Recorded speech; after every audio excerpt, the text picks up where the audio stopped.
The Bimini Road lies silent beneath the turquoise waters of the Bahamas, a ribbon of massive limestone blocks stretching into the ocean like the remnants of a forgotten highway. It appears too deliberate to be random, too precise to be natural, and yet those who have studied it are divided. Some insist it is nothing more than beach rock fractured by ancient tides, while others declare it the lost avenue of a vanished civilization, perhaps the very road that once led to Atlantis. In this place, sunlight filters through blue water like shards of glass, dimming over the stones that rest half buried in sand. Each block, rectangular and aligned with puzzling intention, stirs a feeling both cosmic and intimate. They seem almost architectural, as if some unknown hand placed them long ago, a relic built before history itself began recording human footsteps.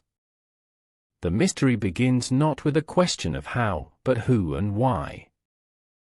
Divers first found the Bimini Road near North Bimini in the late 1960s. What they saw reshaped how the world viewed the seafloor of the Bahamas.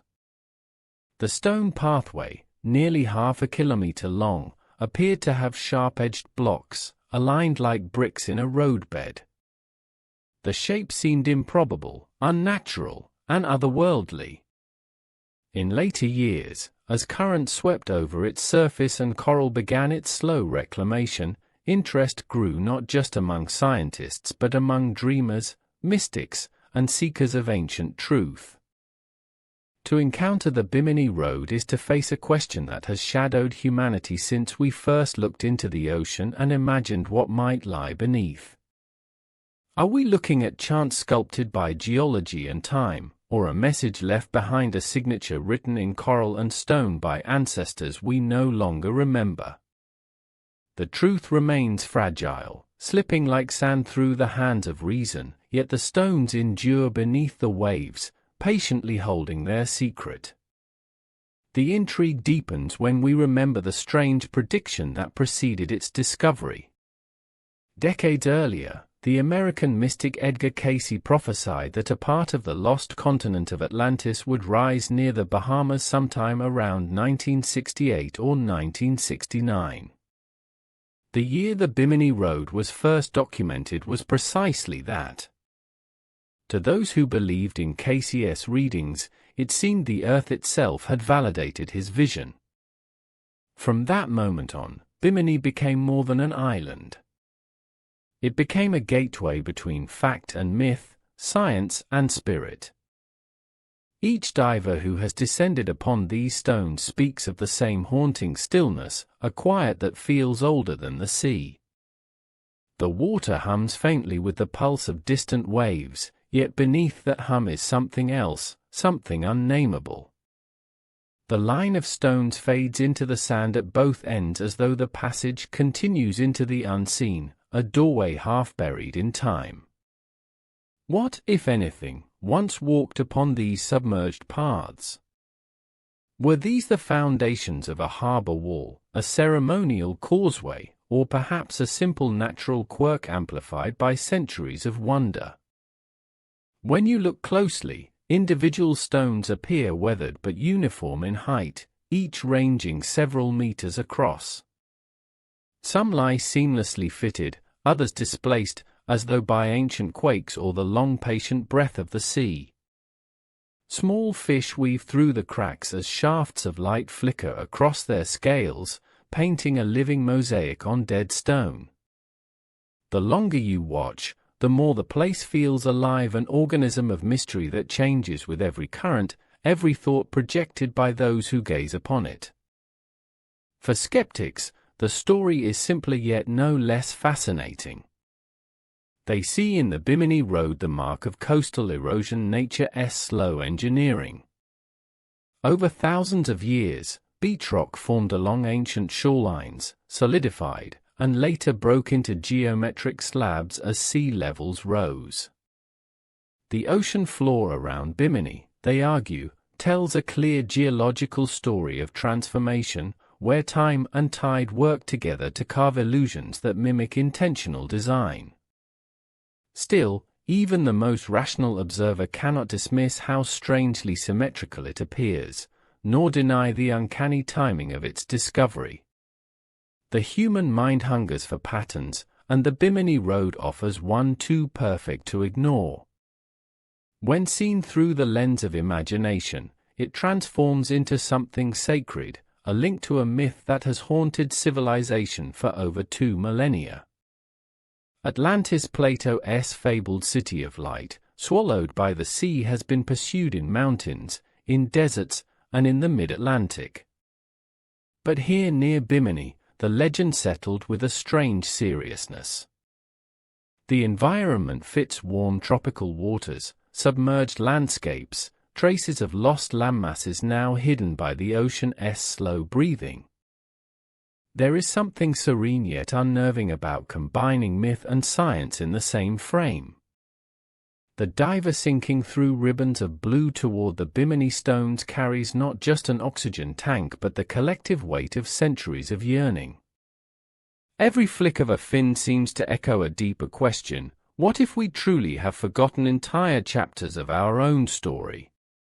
What if the ocean floor is less a graveyard and more a library, one whose books we have only begun to open? At night, when the currents soften and the moon's glow filters through the waves, the Bimini Road appears almost luminous. Faint shadows of reef fish drift like whispers between the stones. The seabed becomes a forgotten avenue stretching into eternity, as if waiting for footsteps that will never return. It feels less like ruin and more like memory, one etched into the Earth's frame long before our current civilization learned to write, build, or dream. The Bahamas themselves carry whispers of deep antiquity. Geological studies show large portions of the Caribbean once stood above sea level before dramatic climatic shifts submerged them. If early human cultures existed in that time, their traces could now rest under meters of sand and coral. Could the Bimini Road be one of those traces, an accidental survivor, resisting oblivion just long enough to provoke wonder? Long after scientists dive, measure, and map, questions remain. The limestone blocks carry faint grooves, but no clear marks of tools. They form curves that suggest design, yet follow natural fracture lines too neatly to dismiss geological forces entirely. It is a place where certainty dissolves, where every answer births another mystery. Some call it a natural formation, others a human ruin, but perhaps, most profoundly, it is both a creation of Earth shaped by nature, then reimagined by the longing of humankind. To float above the Bimini Road is to drift between two worlds, the physical and the mythical. The air bubbles escape upward like silver beads, and in that soundless ascent, one can feel time peeling backward. Beneath lies something that feels personal, as if meant to be rediscovered. Maybe that is its truest function, not as a highway or harbor wall, but as a mirror. It reflects humanity's eternal need to seek meaning from the unknown. Each generation of explorers finds in the Bimini Road what it most desires. For the believer, it is proof that great civilizations once flourished before written history. For the skeptic, it is evidence of how natural symmetry seduces the imagination. And for the dreamer, it is simply beautiful, an underwater path leading nowhere yet everywhere at once.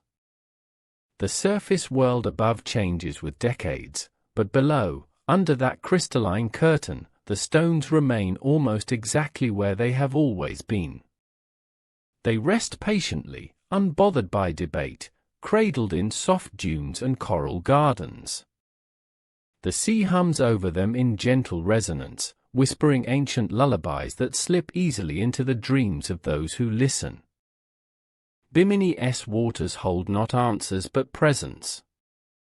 The kind of presence that humbles those who look too closely, reminding us that history, like the tide, gives and takes in cycles beyond our understanding. On this quiet night beneath the Atlantic's slow rhythm, the Bimini Road lies unchanged, an ambiguous testament to time's grand design, part artifact, part illusion, utterly eternal. Some say the stones lead nowhere. Others imagine that following them far enough might take you to the very edge of an ancient world. But perhaps the truth is simpler: they lead us inward, into the timeless depths of wonder itself. In that sense, the Bimini Road may indeed be a road, not across the sea floor, but across the human heart. The morning light over Bimini is unlike anywhere else. It falls in silver ribbons through the salt air, touching the turquoise shallows with a living glow. Beneath that glimmering surface, the stones rest as they have for ages, their presence so quiet and steady that it feels as if time itself slows here. To look down upon them is to see not just a geological mystery, but the patience of the earth unfolding, one wave at a time. From the deck of a small boat, the clear water reveals the pale outlines of the path below. The human eye cannot help but trace its lines, fitting meaning to its shapes as naturally as breath. It is as though the ocean is offering a map, a half-erased memory of something magnificent. Each segment feels intentional, guided, built for purpose. Yet the sea guards its secret tightly, murmuring only in bubbles and low roars against the reef. When divers first began to venture deeper here, they described a strange calm. The sea floor, dappled with light, seemed to breathe beneath them. Approaching the first row of stones, one feels an instinctive pause, an ancient reflex in the body that senses something sacred. The stones themselves hold an inexplicable warmth, as if they were not just carved by Earth's chemistry but by time's design. Descending onto the sandy layers, one notices the alignment stretching as far as visibility allows. Some blocks are laid end to end, others shift slightly off course, forming patterns that resist randomness. One diver once said that it felt like walking upon a memory, each stone a syllable in a forgotten language. That feeling cannot be measured or photographed. It can only be felt, deep within the quiet pulse that hums through the water. The Bahamas archipelago is a mosaic of shallow banks and deep channels, shaped by millennia of tides and subsiding landmasses. Long ago, these very waters were dry, vast plains where early beings might have walked. The wind-carved dunes, rain-cut channels, and limestone hardened under the heat. Then the great melting came, and the ocean rose. Lands vanished. Whatever stories were written there dissolved beneath the surface, sealed within silence. In that silence, the Bimini Road endures as a remnant, a shadow on the edge of two ages. With each passing century, it gathers coral and mystery alike. Perhaps it was once a natural terrace at the water's edge. Perhaps humans noticed its form and modified it for their own needs. Or perhaps the earth itself, conscious in its own deep rhythm, sculpted art too grand for us to accept as accidental. Currents run softly over the stones, bringing with them whispers from distant depths. The Atlantic is not a gentle sea, it holds memories as fierce as storms. Somewhere beyond the horizon lies the myth of Atlantis, Plato's tale of a civilization drowned by its own arrogance. Whether allegory or truth, it has soaked into every explorer's mind who dives at Bimini. As air bubbles rise to the surface, one can almost imagine they carry with them the breath of that lost world. Some researchers noticed how the stones seem aligned to magnetic bearings. Others pointed out curved segments resembling harbor walls. To them, the structure was not random but the ruins of ports, breakwaters, or foundations. Yet for every claim of a man-made origin, Others replied with equal devotion to geology's voice, that the sea creates patterns, and coincidence is often more powerful than intention. Still, the heart resists pure logic when confronted with such beauty. Underwater light refracts, turning the road into a living being of shadow and shimmer. The seaweed waves softly, as though protecting what lies beneath. Schools of fish glide between chambers that could have once been hallways. There are moments where everything feels alive, not fossilized history but suspended existence, where millennia overlap like layers of song. Standing on the deck after surfacing, one feels the pull of paradox. It is all stone and salt, and yet it feels human. The wind above seems to continue the silent rhythm of waves below, a continuum of nature that makes human craftsmanship seem both possible and irrelevant. There is a strange comfort in that. Whether built or born, the Bimini Road reminds us that nature and civilization are not enemies, but reflections of the same creative impulse. The geography around Bimini invites contemplation. The great Bahamas bank unfolds beneath like a sunken paradise, its contours hinting at coastlines that once touched the air. Scientists studying fossil coral have traced sea level rises that might have drowned large tracts of land 10 or 12,000 years ago, around the same period when myths of floods echoed across ancient cultures. The story of the waters rising seems universal, repeated by civilizations separated by oceans and time.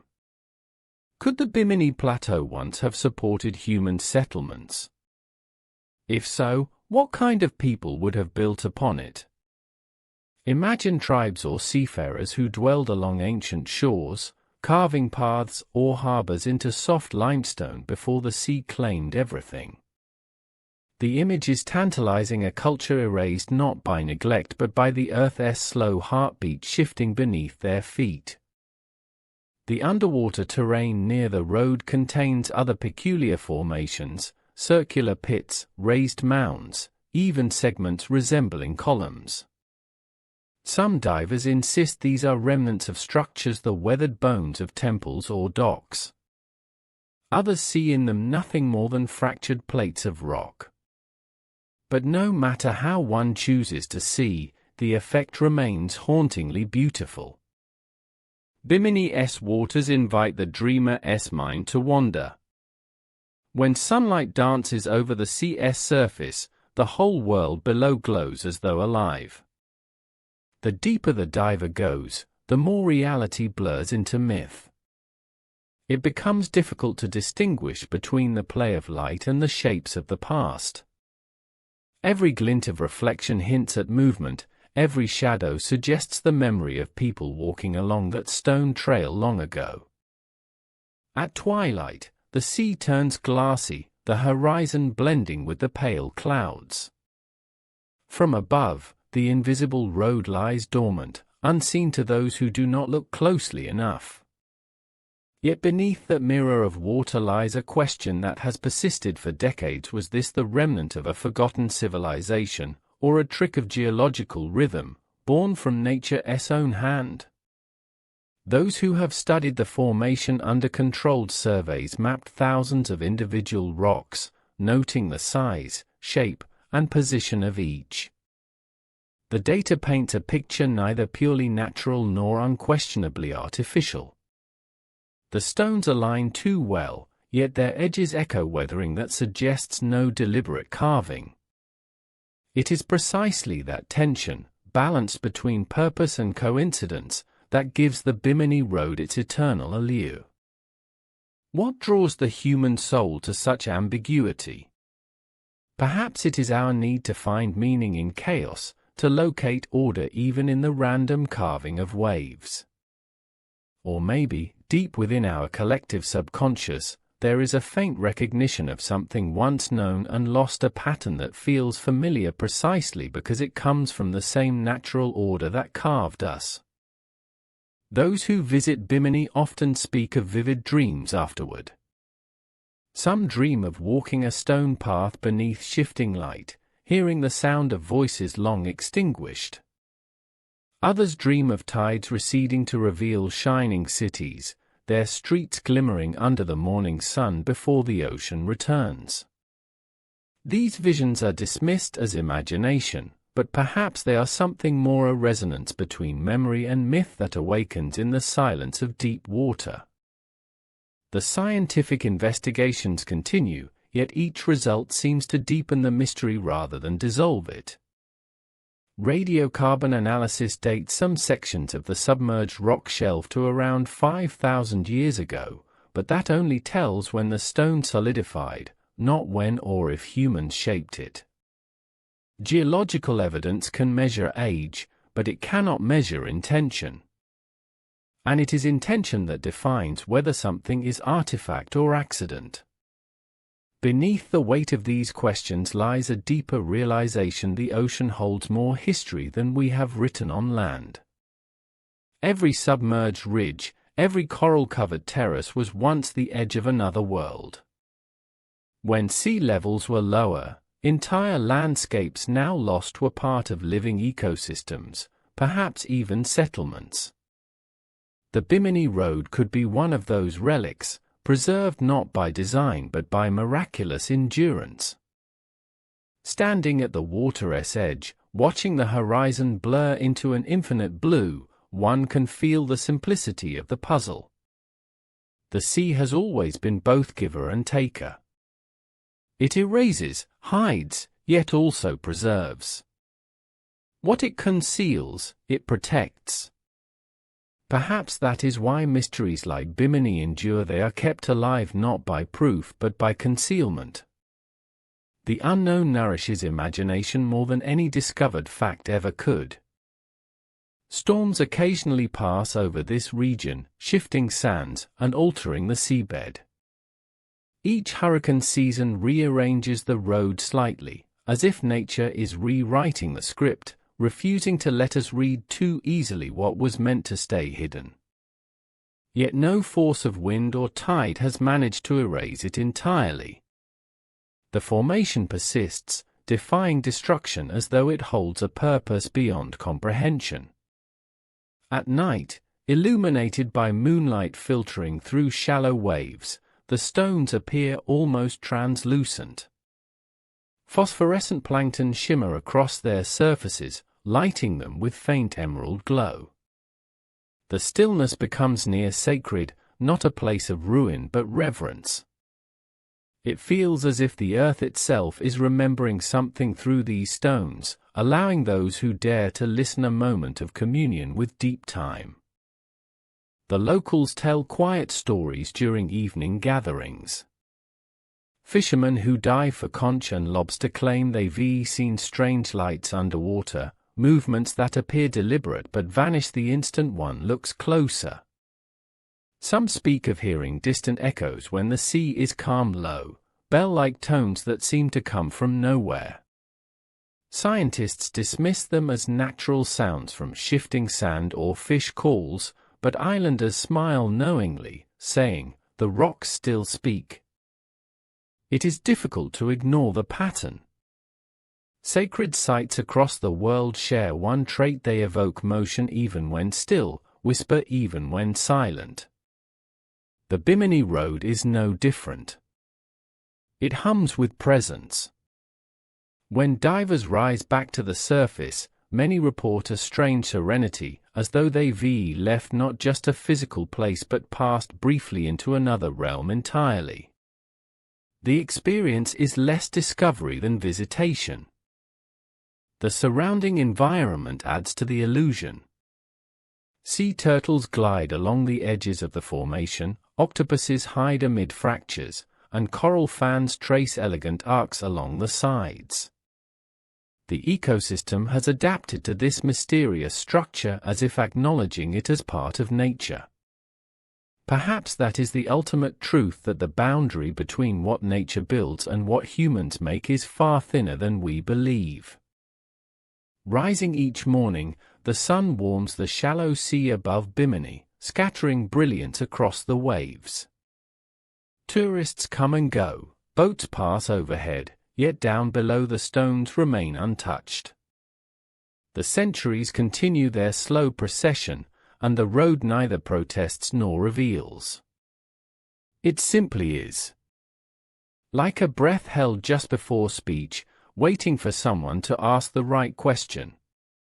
And perhaps that question is not whether it was nature or man that built it, but what story we tell about our place in a world so ancient and untranslatable. The Bimini Road invites us to listen, to float in silence and feel. When the body grows still and the ocean's sound fills the mind, understanding approaches not through logic, but through peace. For in the end, every mystery worth keeping is a mirror. When we stare into the sea and wonder about the Bimini stones, we are searching not for their origin, but for our own. We are reminded that humanity, too, is shaped by unseen forces, molded by time and tide, carved by belief and doubt alike. The road beneath the sea is more than stone, it is a reflection of our longing to belong to something eternal. And so the waves will keep rolling, and the stones will keep sleeping, unchanged by curiosity, unshaken by centuries. They do not need answers, they only need presence. Beneath the calm surface of the Bahamian blue, they rest exactly where they were meant to be, guiding not ships or travelers, but souls who dare to listen. Through them, the ocean speaks gently to those willing to hear, not with words, but with wonder. The discovery of the Bimini Road in 1968 began not with archaeological intent, but with curiosity. A group of divers exploring the warm shallows near North Bimini stumbled upon the strange alignment purely by chance. What they found beneath those aqua-blue waves would ripple across decades of debate and fascination. From that day, Bimini was no longer just another island paradise, it became the setting for one of humanity's most persistent mysteries. The first reports described a neat progression of limestone blocks, each one enormous and rectangular, lying shoulder to shoulder in an unmistakably deliberate formation. Photographs taken at the time revealed what seemed to be a continuous pathway stretching nearly half a kilometer, curving subtly as if following some ancient shoreline. The divers surfaced in stunned silence, aware they had found something extraordinary, whether natural or not. News spread quickly, drawing adventurers, scientists, and dreamers alike to those pristine waters. Some compared the discovery to unearthing a long-buried highway beneath the ocean. Others, with poetic conviction, declared it the first physical proof of Plato's lost Atlantis. The year was an uncanny coincidence, too, for it was exactly when Edgar Cayce's followers anticipated that part of Atlantis would rise again near the Bahamas. The prophecy seemed fulfilled in stone. The Bimini Road became a nexus where science, myth, and prophecy collided. Reporters flocked to the island. Documentary filmmakers captured its glowing beauty under the sea. Tourists came hoping to feel the vibration of history under their feet as they floated above the maze of rocks. Explorers with metal detectors and sonar scanners charted the layout, convinced they were staring at a man-made harbor, a wall, or even the foundations of an ancient city stolen by time. Diver accounts from that first summer are told with awe, even decades later. The current was gentle, visibility almost endless. The blocks lay beneath only a few meters of water, close enough to touch, yet too deep to fully grasp. Many described the moment they hovered above it as a spiritual experience. One diver said he felt an unshakable sense of familiarity, as if the sea itself recognized him. This emotional connection between human perception and the unknown has since defined the legend of Bimini. Scientists were among the first to question the enthusiasm. Geologists argued that beach rock naturally fractures along straight lines under the influence of tides, forming plate-like structures remarkably similar to the pathway. Limestone, under repeated exposure to waves and salt, can split into geometric shapes mimicking walls or roads. Yet, even as these explanations were documented, the perfect symmetry of certain sections continued to confound skeptics. The stones weren't just aligned, some appeared stacked or angled, suggesting deliberate placement. In the 1970s, expeditions from universities and independent institutes arrived to test the stone's composition. They collected samples, took measurements, and photographed every visible segment. Some reports concluded the rocks were indeed beach rock from mid-Holocene times, naturally formed and later shifted by tidal movement. Others noticed peculiar grooves and circular markings on certain blocks that looked decidedly unnatural. The evidence remained divided between opposing narratives: a scientific curiosity on one side, an ancient enigma on the other. As more teens examined the area, a core mystery persisted: the sheer scale and order of the formation. It wasn't one or two rows of rocks randomly aligned, it was a continuous stretch, curving slightly like a primitive causeway. In some parts, the stones were neatly interlocked. In others, overlapping layers gave the illusion of craftsmanship. It was geometry without builders, order without origin. For many, logic was less captivating than wonder. The timing of Casey's prediction made the mystery irresistible. During the years following the discovery, psychic believers and explorers merged their faith and fieldwork. Some claimed to see inscriptions under the auroral glow of underwater light. Others said they found stones shaped like tools, ceremonial platforms, even entrances to submerged chambers. Though rarely verified, such stories spread quickly, embroidered by imagination and the media's hunger for myth. The line between legend and discovery blurred further with every publication. Magazine covers called it Atlantis Rising and the Mystery Road of Bimini. Academics, while cautious, could not entirely resist the pull of fascination. There was something about the quiet dignity of those submerged stones that awakened every primal urge to discover. Whether real or imagined, Atlantis had found its modern vessel through the Bimini Road, resurrected in human longing. It was not just scholars who dove into the enigma. Celebrities, mystics, and treasure hunters arrived on private yachts, convinced that riches or revelations awaited. Coral fragments were lifted and examined as if they contained encoded messages. Divers swam with notebooks sealed in plastic, sketching the layout by hand. The stones became a sacred pilgrimage site for those who believed the ocean still concealed ancestral knowledge. And when they surfaced each afternoon, sunlight rippling across their masks, they all agreed on one thing: something down there felt deliberate. Even skeptics found themselves changed by the experience. Standing on the Bimini shore at dusk, as the horizon bled into violet, it was easy to feel small against the vastness of sea and myth combined. Rational arguments dissolved into the hum of waves and distant thunder. Every low tide revealed new edges of rock formations along neighboring coasts, reinforcing how little we truly know about Earth's submerged landscapes. There was always more below, always another layer to uncover. The earliest sonar scan showed that the Bimini Road connected to deeper terraces further offshore. Some experts speculated it was part of a larger formation buried beneath sediment. Others thought it might have been a natural ramp structure leading into the ancient shoreline, formed during a period of lower sea levels. These scientific explanations, though carefully reasoned, only seemed to make the mystery grow bigger, not smaller. Each scientific attempt to classify the stones failed to diminish their power over imagination.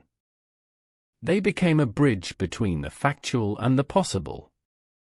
For those who listened closely, the sea whispered of cycles, the rise and fall of civilizations, the endless dance between creation and forgetting.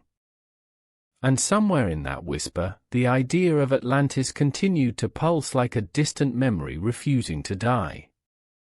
The 1960s and 1970s were decades of awakening for lost worlds. The discovery of the Bimini Road aligned perfectly with that cultural mood. Humanity, reaching toward the stars, was also looking back into its own past, searching for origins deeper than archaeology dared to suggest. Atlantis represented not just a civilization, but a state of consciousness, a time before division between science and spirit. The Bimini discovery symbolized that reunion. It felt like a message surfacing from an age of unity long forgotten. As the years passed, expeditions became more refined. Advanced equipment replaced hand-drawn maps. Yet, while the data improved, the clarity of truth did not. Geological evidence explained some details, dismissed others, and left the rest unaccounted for. Meanwhile, divers continued to describe sensations of stillness and resonance that defied the sterile language of reports. To them, the stones were alive. They seemed to vibrate faintly, not audibly but in the chest, like a silent hum only the sea could hear. In those shimmering depths, theory and emotion merged. Each ripple of light across the limestone became a strand in the tapestry of mystery. When you spend enough time underwater, surrounded by that otherworldly hue, your sense of reality softens. Distances distort, sounds vanish, and time becomes viscous. It's there, in that altered awareness, that the Bimini Road reveals its truest power, not as evidence or artifact, but as an experience that suspends disbelief itself. The formation continued, inspiring books, conferences, and endless late-night debates. For some, it represented geological artistry at its finest, a natural masterpiece sculpted by the Earth's slow processes. For others, it was a doorway to a forgotten epoch of human history. Between those opposing visions stretched an endless sea, both literal and symbolic. In that sea, mystery thrived, nourished by curiosity and awe rather than resolution. By the late 20th century, countless documentaries captured divers gliding silently above the limestone rows, their flashlights illuminating the spectral shapes below. The footage was always the same: soft blue gradients, a line of stones leading into darkness. Yet, the effect remains devastatingly beautiful, hypnotic almost. Even viewers watching from home could sense the pull, as though the image itself carried memory. The Bimini Road's enduring grip lies not in proof but possibility. It embodies the tension that defines human inquiry, our refusal to accept that beauty might exist without meaning. We crave purpose, even in coral and rock. Whether the structure is a geological coincidence or the pathway of a lost civilization, it has already succeeded in what all great mysteries do: it makes us see beyond ourselves. Those who return from Bimini often describe a sense of renewal. They come back changed, quieter, more patient with uncertainty. Perhaps that is the real secret of these ancient stones, not in what they reveal, but in what they teach. To live with mystery is to live with humility, to let the unknown breathe beside us without crushing it under answers. The Bimini Road reminds us that the world's oldest truths may not demand explanation. They only ask to be witnessed. And so, the divers keep coming. Some are scientists with sample jars, others artists with open hearts. The ocean welcomes them all the same. The road waits beneath, neither confirming nor denying its origins.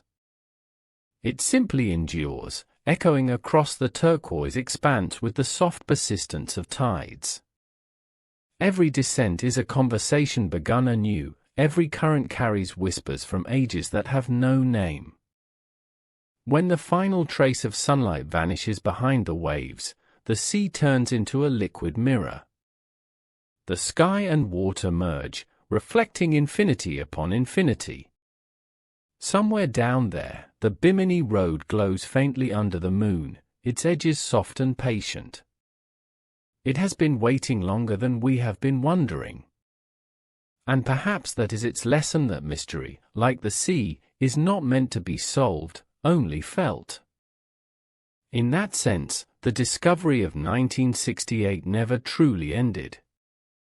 Each generation finds the Bimini Road again, beneath different tides, through different eyes, carrying the same unspoken question into the deep: what if this is more than stone? What if, within the hush of the sea, the earth itself remembers something we have forgotten and is quietly showing us the way back? It is said that all great mysteries are born not from what we discover, but from what we cannot explain. The Bimini Road, resting silent under its veil of turquoise water, became precisely that, a mirror reflecting humanity's endless desire to reach backward through time. Yet one figure's shadow lingers most vividly over this mystery, a man whose vision stretched far beyond the realm of history, touching the unseen currents of spirit and prophecy. His name was Edgar Cayce, the sleeping prophet, and it was his voice that first foretold the rise of Atlantis near Bimini's shores. Long before the divers of 1968 ever glimpsed the submerged stones, Cayce had spoken of a powerful and forgotten civilization that once thrived in the Atlantic. In a series of trance readings decades earlier, he claimed the ruins of Atlantis would begin to reappear near Bimini around 1968 or 1969. His words resonated through time like an echo waiting for fulfillment. When the Bimini Road was found exactly within those years, believers declared it the final proof that Cayce's prediction had come true. Cayce's connection with Atlantis was intricate and spiritual. He described it not merely as a lost continent but as a civilization built on immense knowledge, both scientific and cosmic. According to his readings, the Atlanteans possessed technologies that harnessed the Earth's energies, crystals that could channel power, devices that could manipulate movement through the air and water. It was a culture advanced beyond comprehension, yet ultimately undone by its arrogance. When he spoke of its submersion, he did not mean only physical loss but spiritual collapse, the drowning of wisdom under the weight of misuse. The allure of Cayce's prophecy lay in its timing. The mid-20th century was an age awakening to both science and mysticism, a time when men split the atom but also sought enlightenment through meditation. A prophecy tying ancient catastrophe to rediscovery resonated deeply with a generation caught between rational progress and a sense of something lost. So when the Bimini stones emerged from the waves, they became living symbols of both loss and awakening. To many who followed Cayce's readings, this discovery was less coincidence and more revelation. They believed the stones were the first breath of Atlantis resurfacing, a call to remember lessons from the past. Diver archives from the late 60s record individuals speaking softly to the ocean before descending, asking for permission to enter the place of remembrance. For them, the dive was not science, it was pilgrimage. The legend grew. Authors began linking Cayce's prophecies with the map of the Bahamas, noting bands of submerged ridges stretching from Bimini toward the deep Atlantic, claiming these were remnants of a lost landmass. They argued that the region's geological anomalies, its magnetic fluctuations, and its strange vortices of light were all remnants of Atlantean power once humming through these waters. The Bahamas, they said, was not simply a holiday destination, it was a doorway between the ages. Casey's vision of Atlantis was deeply moral. He often warned that humanity's present path of greed mirrored the mistakes of that ancient world. Atlantis, he claimed, fell not from divine punishment but self-inflicted ruin, its people misusing the very forces they had mastered. To believers, the resurfacing stones near Bimini symbolized a moment of choice, a reminder for modern civilization to correct its course before repeating history's most tragic echo. Yet skeptics were quick to respond. They argued that prophecy, however poetic, was retrofitted coincidence. The Caribbean, being vast and varied in geology, was bound to produce formations that resembled ancient architecture. A single alignment of dates, they said, could not validate mysticism. Still, even the skeptics could not deny the uncanny harmony between prediction and discovery. It was no surprise that believers clung to faith, the story was simply too perfect to dismiss. Casey's portrayal of Atlantis had always been more mythic than geographic. He described 3 epochs of its existence: rise, division, and destruction. The final cataclysm, according to his trance accounts, shattered the continent into fragments, many of which became the islands of the Bahamas, Azores, and possibly even parts of Egypt's earliest settlements. To him, human civilization did not begin in Sumer or Egypt but much earlier, born in that vanished kingdom whose last breath lingered under Bimini's tides. As more divers ventured to the site, Casey's followers sought physical confirmation of his imagery. They searched not just for walls and roads, but for crystals and energy readings. Some brought instruments designed to measure magnetic anomalies, convinced the sea floor still vibrated with the residual hum of ancient technology. Others meditated among the stones, claiming to feel pulses through their fingertips, flashes of memory, or even glimpses of lives once lived in that forgotten realm. The human mind, once captivated by prophecy, finds patterns everywhere. The cracks between rocks became symbols, shadows on the seabed looked like carved altars. Rational minds might dismiss such experiences as pareidolia, but underwater, clarity gives way easily to trance. The sea muffles thought, slows breath, and awakens imagination. In that stillness, even skeptics could feel the stirring weight of possibility. Perhaps it was not madness but memory, the deep memory of a species remembering its own creation story. Throughout the decades, Casey's vision continued to inspire expeditions. Researchers blended his spiritual readings with scientific curiosity, forming a new hybrid approach, half archaeology, half faith. Organizations dedicated to Atlantean research chartered boats around Bimini, scanning for patterns invisible to the naked eye. They mapped not just stones, but currents and magnetic lines, believing the ocean itself encoded geography as energy flow. But the greatest revelation for those who believed was not external, it was internal. Standing above the formations, or floating in the gentle pulse of the Bahamian Sea, many reported a sensation of overwhelming calm, as though the place was imbued with intelligence. This peace, they said, was the true signature of Atlantis, a surviving echo of a civilization that once had harmony between mind, matter, and the divine. Even ordinary visitors began to feel it. Locals spoke of dreamlike sleeps after swimming near the site, visions of glowing temples and stairways stretching into the light. Bahamian fishermen told stories of lights deep below during moonless nights, flickers that drifted up from the ocean floor but vanished when approached. Science, of course, offered explanations: bioluminescent plankton or reflections, but mystery does not rely on proof. It thrives on experience, and experiences were plenty. The prophecy of Bimini's rising became more than superstition, it turned into a symbol of rebirth.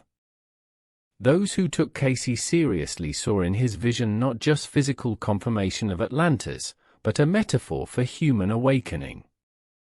Just as the lost city was to rise again, so too would humanity rediscover its spiritual center. In that sense, the underwater road became both relic and reminder, a call to realign technology with wisdom. This blending of myth and meaning reshaped Bimini itself. What was once a quiet island became a magnet for seekers, teachers, and healers. Retreats emerged where meditation aligned with Casey's teachings. People meditated at sunrise, facing the sea where the road sleeps. They spoke of light emerging from water, not in flashes, but in the slow bloom of understanding, that perhaps Atlantis was never meant to be found with eyes, but with mind and heart. Still, the stones refused to speak plainly. They yielded no inscriptions, no relics of craftsmanship, only formation and confusion. As technology advanced, newer equipment mapped the layout with greater precision, yet each new discovery only redefined the boundary between coincidence and design. The road's slight curve aligned with what might be an ancient shoreline, but not perfectly. Gaps appeared where precision dissolved into randomness. The sea, it seemed, had carved its own logic, indifferent to our need for answers. And yet the legend endured. Every explanation felt incomplete, every test too shallow. Like a dream you can't quite remember, Atlantis remained just beyond comprehension. That is precisely why Casey's words still echo, because they offer not certainty, but invitation.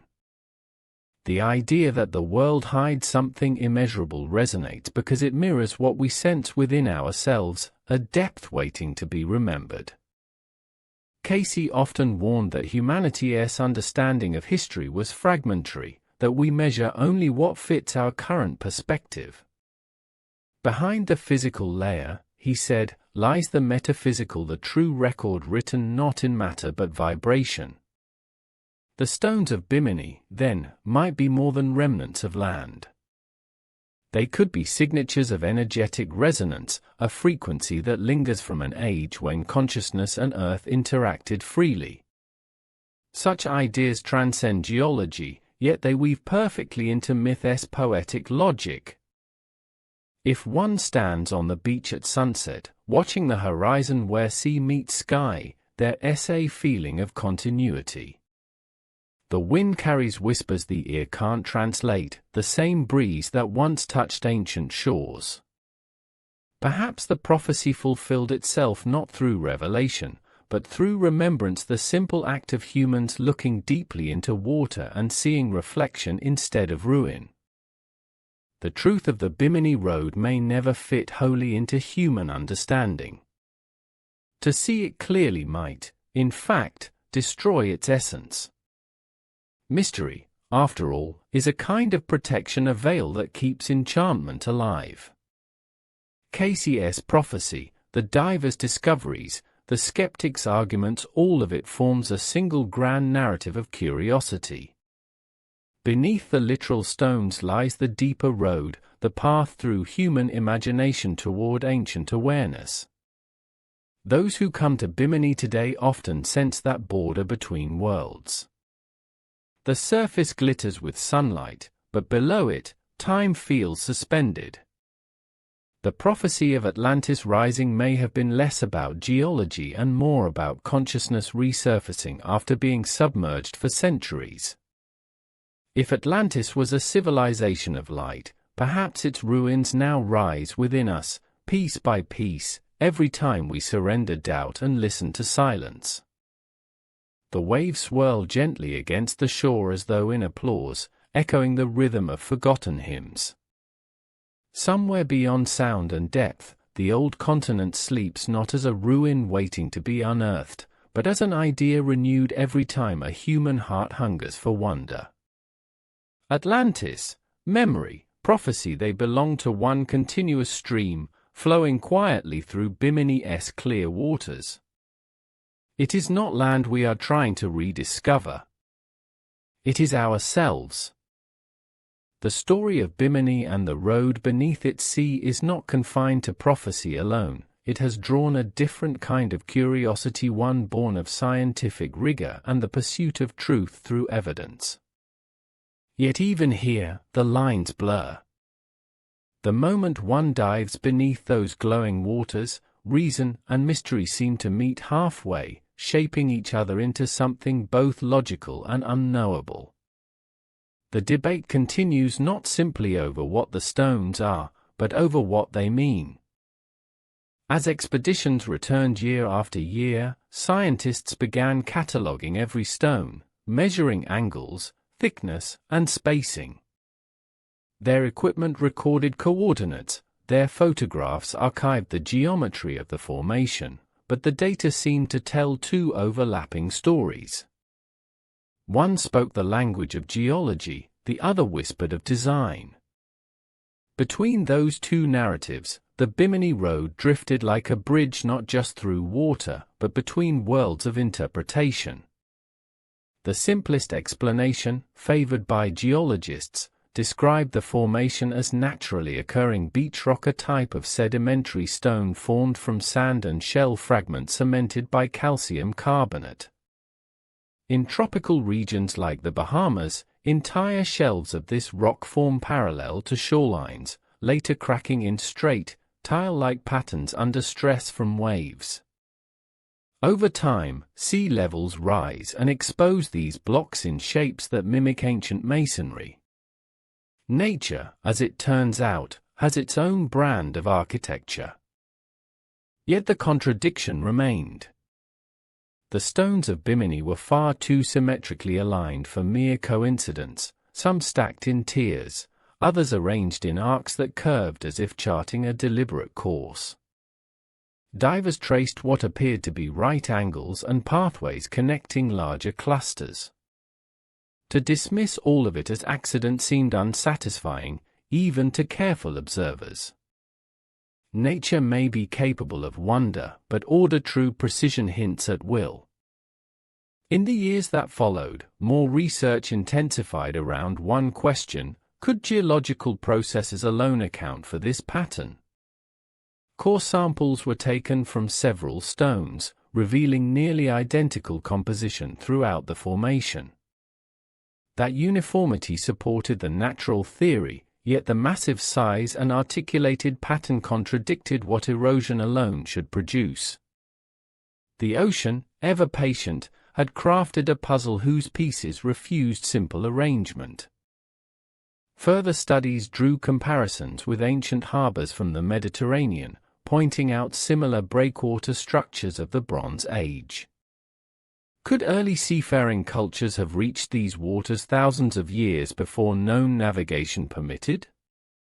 The thought was daring, but history often rewrites itself under pressure from the sea. Archaeology has learned that coastlines are not fixed boundaries but eras in motion. Perhaps Bimini holds the trace of one such misplaced age, buried by the same tides that once supported it. There are accounts from explorers who noted faint impressions upon the stone's grooves resembling joints or fittings, and though erosion is the likely culprit, those markings invite interpretation. Some imagine a seawall built to shield ancient docks, others envision ceremonial walkways beneath vanished temples. Neither claim can be proved, yet both carry emotional truth. To gaze upon the structure is to stand at the threshold of creation and coincidence, unsure which direction leads to understanding. The islanders who live near this site treat the enigma with calm reverence. They do not proclaim revelation, nor do they chase it away with skepticism. To them, the stones have always been part of the sea's landscape, as constant as the tides themselves. Fishermen say the area feels different, the water slightly cooler, the currents restless in quiet weather. When they pass overhead, they lower their engines and listen to the hum of the seabed, half out of respect, half out of instinct. The sea around Bimini possesses unique acoustics. Sound behaves differently here. Even faint noises travel long distances through the shallows, bouncing between coral ridges like whispers through a cave. When divers explore the stones, the echo of their breathing becomes part of the place's atmosphere. The rhythm of inhalation and release merges with the heartbeat of the ocean until consciousness itself begins to blur. It is in such moments that theories dissolve, giving way to something deeper, a quiet awareness that the sea does not reveal truths directly, only through sensation. In the midst of this scientific and spiritual collision, a subtle transformation began. The more researchers tried to explain the Bimini Road, the less it seemed confined to geology. It became a study in perception itself, how humans interpret patterns, assign meaning, and confront uncertainty. For every scholar insisting it was natural, another saw ancient artistry hidden by time. But both were searching for the same thing, reassurance that the world still holds unanswerable depth. Over the decades, countless samples were tested, mapped, debated. The reports grew thicker, yet none offered conclusion. The edges of mystery remained intact, like an artifact wrapped in water. Perhaps that is the essence of Bimini's spell. It resists categorization because it belongs to both reality and imagination. If the stones are natural, they stand as proof that nature's hand can sculpt beauty equal to human architecture. If they are ancient remnants, then human history has roots far deeper than we ever dared acknowledge. Either explanation feeds wonder, though one speaks to the mind and the other to the soul. But perhaps both are true. The sea is large enough for contradictions. There are moments when sunlight pierces through the clear shallows just right, and the entire road seems to glow gold. The ocean ripples in thin ribbons of shadow, tracing outlines that could be mistaken for walls or courtyards. From above, it looks purposeful, intelligent.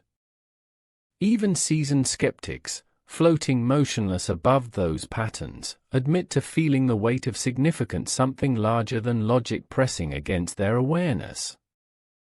The human eye seeks order, it cannot resist meaning. Perhaps the Bimini Road endures because it fulfills that longing. It gives the ocean voice. It tells us that beneath the quantifiable world lies a stratum of mystery that survives even after the light of science passes through it. And in that illuminated silence, one feels both the loneliness of not knowing and the peace of accepting that not all things must be solved. Each expedition adds another layer to the story. In the 1990s, digital mapping revealed newly discovered sections extending beyond what divers once reached. These findings reignited debate. If the stones continued further, could they form a larger pattern invisible to surface observation? Yet the more they measured, the larger the mystery became. The ocean's floor kept giving and concealing in alternating rhythm, as though reminding the world that answers here come only in fragments. Beneath the surface, time behaves differently.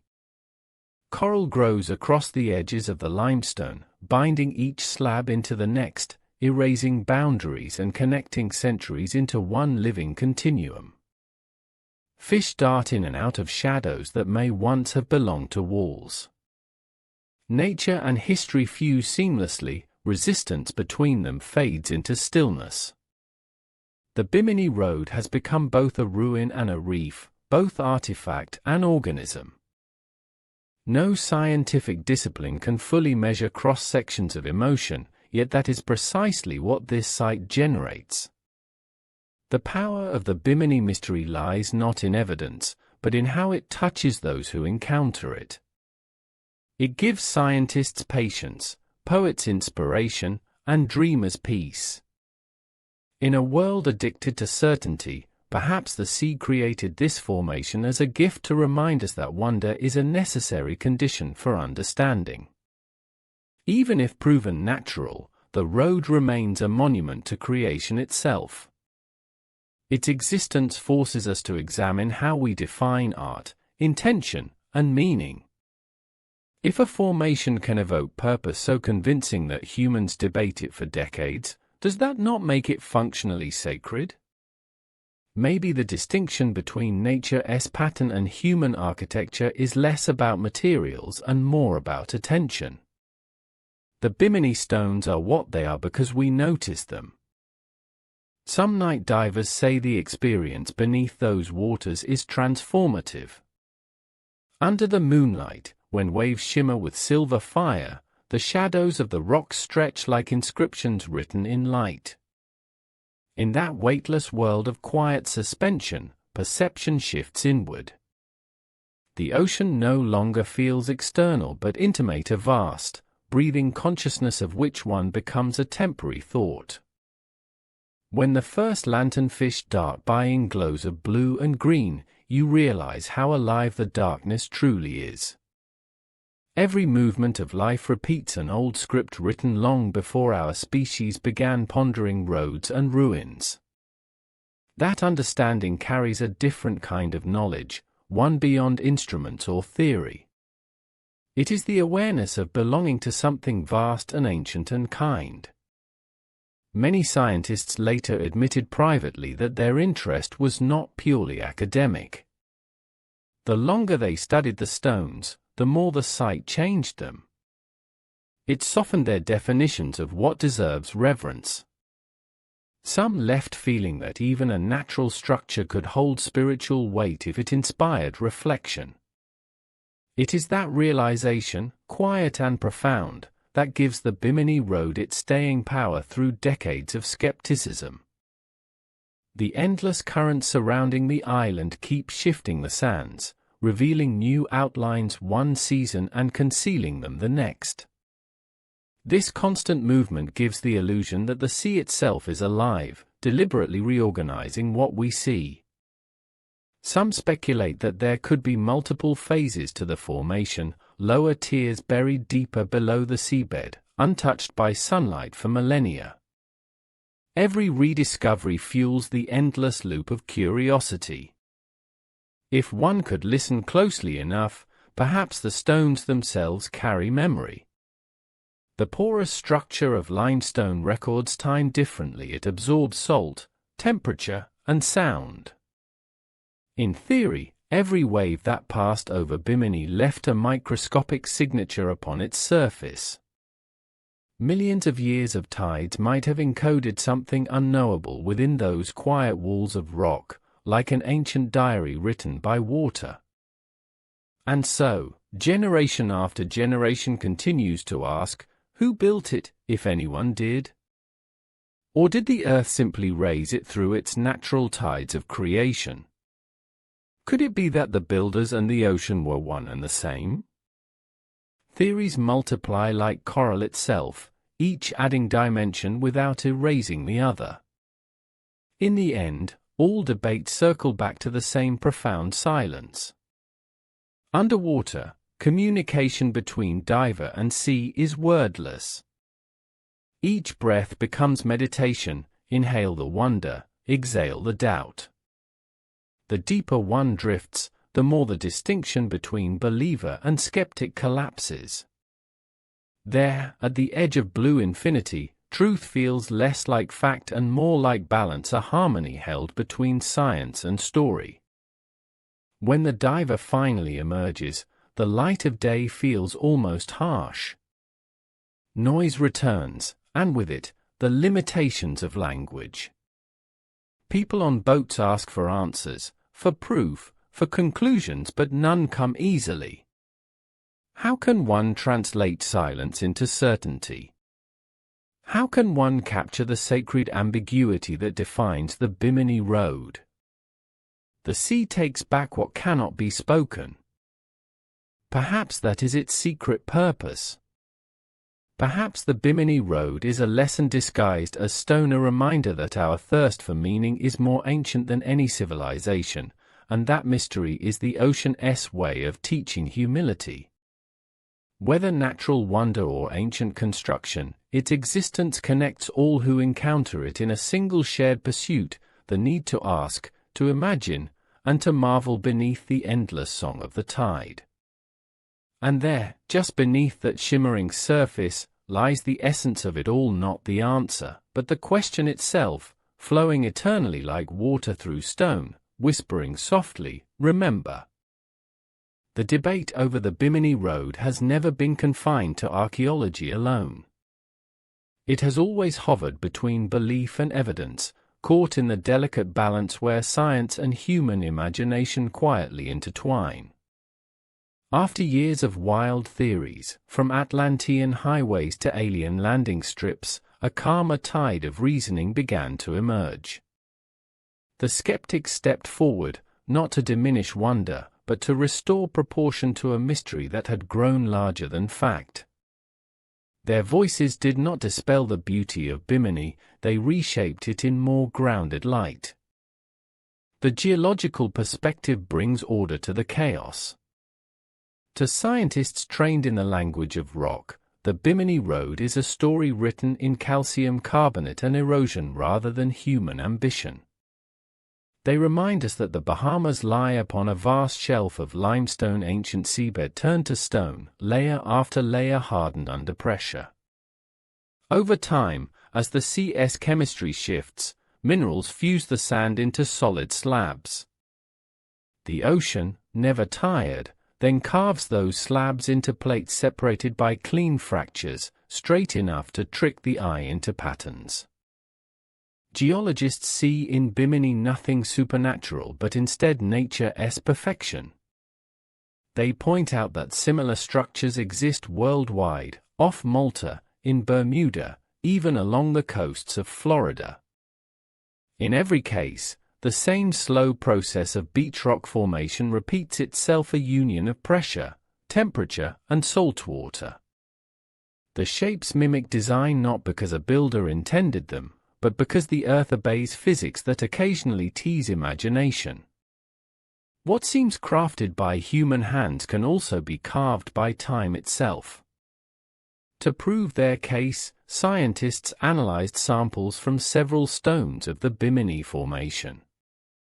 The compositional unity confirmed that these rocks were created in situ, meaning they formed right where they now lie, rather than being cut or moved by ancient builders.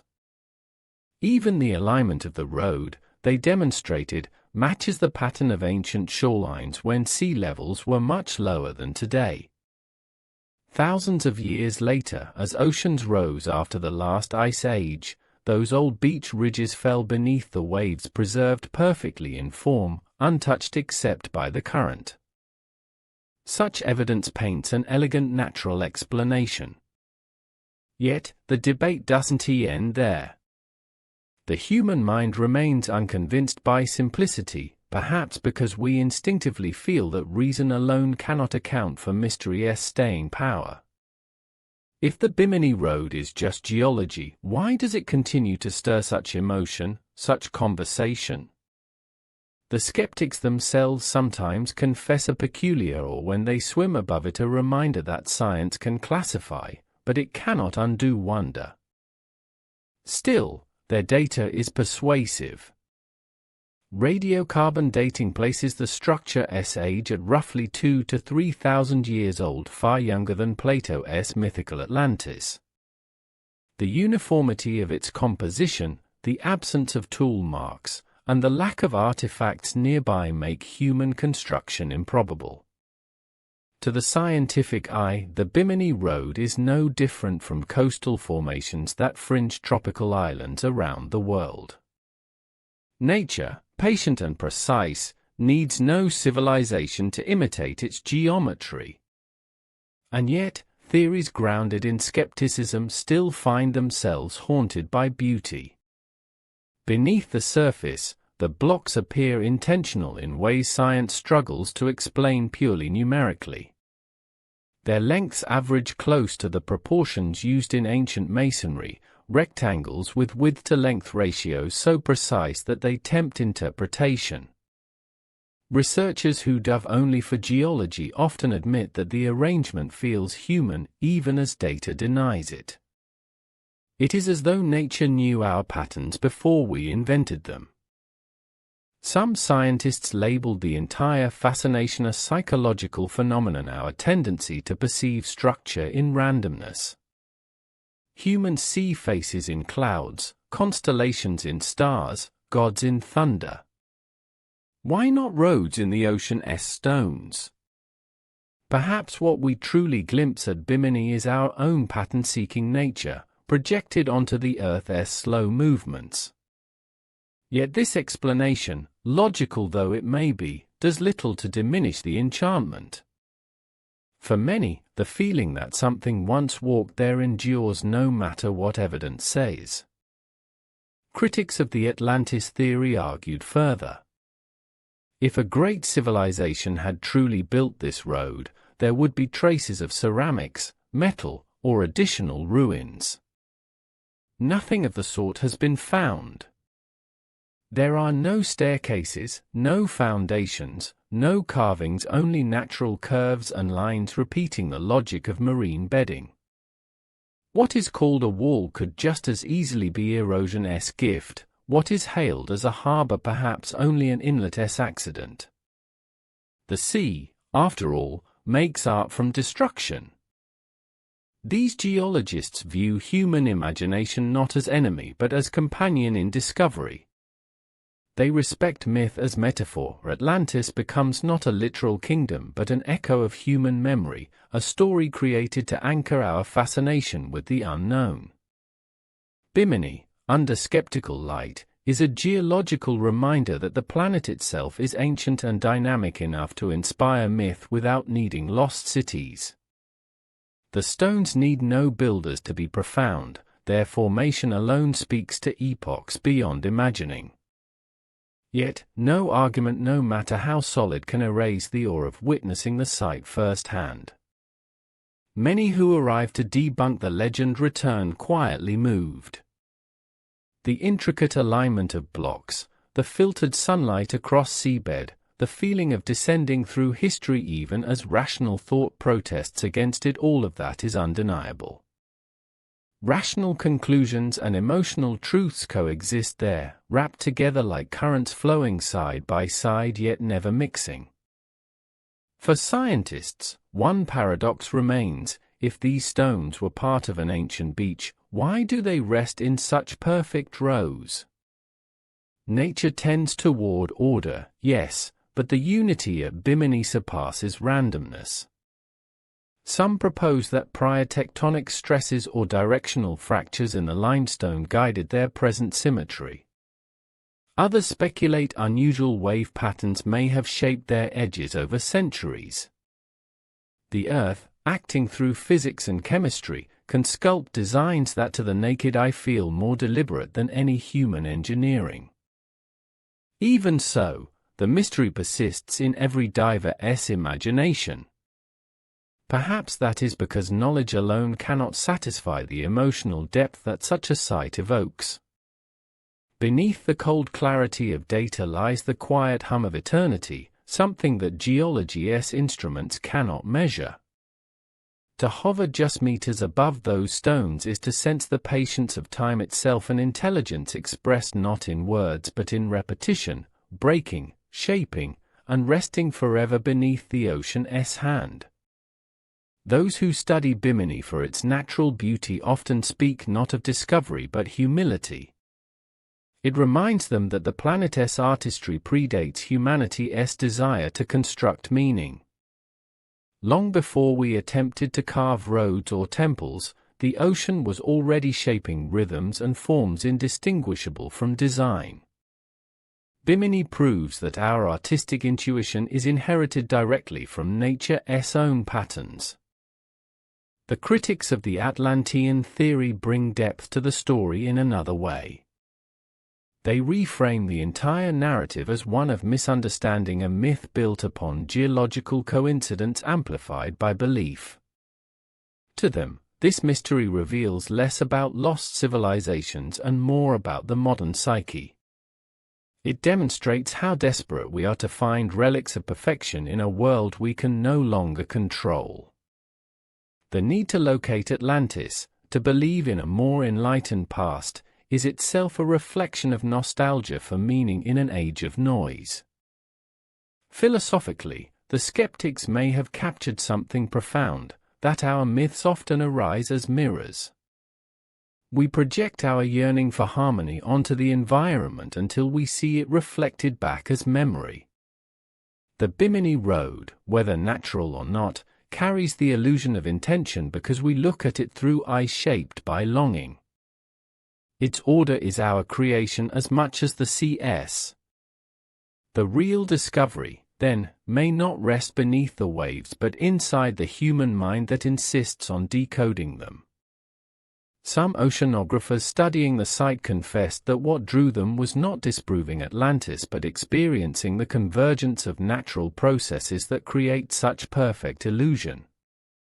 Watching how wind, current, and geology collaborate is to witness creation's silent choreography. It replaces divine intervention with elegance of physical law. In that way, rational comprehension becomes its own form of spirituality, the reverence for a universe capable of artistry without consciousness. Under certain tides, Bimini's formation looks entirely different. Currents sweep the sand in such a way that some stone edges become sharp and defined, while others vanish into haze. It reminds observers that perception shifts with circumstance. What seems like a road today may disappear tomorrow. Truth, like the patterns beneath the waves, is fluid, visible only under the right light, changing with every movement of belief and doubt. For those who visit out of skepticism, the experience is purifying. It dismantles grand illusions not by destroying wonder but by grounding it. One realizes that natural order alone can be sacred, that the universe itself does not need to be explained through metaphysical constructs to hold meaning. The Bimini Road, seen through that awareness, becomes a temple of geology and altar to time's quiet architecture. The Bahamas seabed is rich in such examples, but none command the same fascination. Perhaps the proximity to KC's prophecy makes it so. Perhaps the perfection of its layout brushes too close to the human idea of purpose. Whatever the reason, Bimini remains unique because it embodies both sides of the argument equally well. To the believer, it is Atlantis. To the skeptic, it is nature's masterpiece. To both, it is mystery given form. Science, for all its precision, does not demand that we love logic less. It invites awe through understanding. In the end, discovering that the Bimini Road is a marvel of natural forces does not shrink its beauty, it expands it. Knowing that sunlight, salt, pressure, and tide have composed this illusion over eons transforms disbelief into reverence.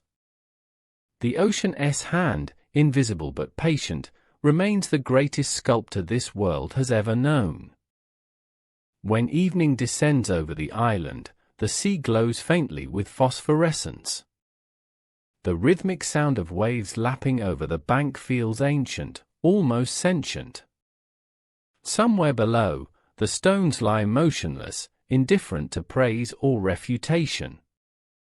They do not hold allegiance to KC's visions or geological reports. They simply are. Beneath every argument, that truth glimmers like the heart of mystery itself, that existence needs no explanation to be extraordinary. And so, even after decades of measurements and mappings, after countless debates between believers and scientists, the Bimini Road continues its quiet life under the sunlit sea. Each side has its comfort, its evidence, and its faith. But no conclusion, no matter how carefully reason can touch the sheer poetic balance that nature leaves folded within those waves. It remains both fact and symbol, a continuum of creation larger than any opinion. Perhaps that is its final lesson, that the distinction between natural and supernatural exists only in human language. To the earth, everything is one unfolding process. What we call mystery, the ocean calls memory; what we call accident, the planet calls design. Bimini reminds us not of lost civilizations, but of our place within a living world still capable of surprise. Every tide that passes above it rewrites the story, carrying whispers from coral, shells, and sand into the endless blue. To some, it sings of science; to others, spirit. But to anyone who listens long enough, it says only this: that beauty, whether born of accident or purpose, is the same language spoken by all creation, and under the calm waters of Bimini, that language is still alive. The Bimini Road has become much more than a line of stones beneath the sea; it is now a meeting place for two opposing human instincts. One side clings to mystery, savoring the delicious possibility of a lost civilization in crystal blue shallows. The other side threads each puzzle piece through the loom of evidence, determined to weave a tapestry grounded in proven truth. Between these camps stretches a wide middle ground where myth and science coexist in uneasy harmony, bound together by the same fascination. There is a certain magnetism in this tension. Believers hold fast to the thrill of discovery, seeing the formation as tangible proof that human history may reach further back than textbooks allow. Skeptics maintain that all should not substitute for analysis, that imagination without restraint can turn nature into false narrative. Yet in spite of their differences, both travelers arrive at Bimini for the same reason: they crave connection to something deeper than the everyday surface of life. In conversation, the divide becomes clear but never hostile. Around dockside tables at sunset, explorers trade stories, some glowing with visions of temples and causeways, others grounded in descriptions of sediment layers and wave mechanics. The debates, while spirited, hold a note of respect. Each side knows the other is looking at the same stones, breathing the same air, and feeling the same subtle pull from the ocean floor. The language of wonder remains their common thread. This interplay between myth and science reflects something timeless in our species. We are drawn both to curiosity's discipline and to its freedom. Myths give us meaning where data cannot, while science offers tangible anchors when myth threatens to drift too far. The Bimini Road, in its quiet complexity, serves as a perfect mirror of this dual nature. It allows us to entertain visions of Atlantis even as we acknowledge the elegance of geological processes. Visitors often find their beliefs softened by the encounter. Those who arrive intent on proving Atlantis may leave fascinated by the mechanics of beach rock formation. Those with purely geological motivations may feel an unexpected lift in their chest when they first hover above the apparently purposeful stones. In this way, the Bimini Road reshapes its pilgrims not by winning arguments, but by inviting each viewpoint to taste a little of the other. The blending of perspectives can spark remarkable creativity. Writers, painters, and filmmakers often portray the site as a liminal space between worlds. Scientific terms dance alongside mythic imagery, fractured limestone shells paired with forgotten highways. In the hands of artists, the boundaries collapse. The stones become symbols rather than artifacts, embodying both natural perfection and the possibility of human legacy. Anthropologists studying the phenomenon often note how legends arise not only from grand ruins but from the human need to explain beauty. A shoreline shaped just right, a mountain carved by wind into uncanny symmetry, a seafloor marked by patterns — these are the seeds from which civilizations grow their myths. The Bimini Road is simply an especially vivid example, merging environmental artistry with tantalizing ambiguity. The cultural significance has grown alongside the legend. Local guides tell stories that weave in both scientific facts and mystical lore, letting tourists decide which version they prefer. Some tours emphasize geological history and the science of beach rock, others lean toward KCS prophecy and Atlantean speculation. What's remarkable is how visitors rarely reject one version outright. They carry both narratives home, storing them together like shells collected from the same beach. Psychologists find the sustained tension between belief and evidence fascinating. The site's ambiguity gives people psychological space to explore their own thresholds for imagination. Rather than forcing a binary choice between true and false, the Bimini Road offers a third path, possible.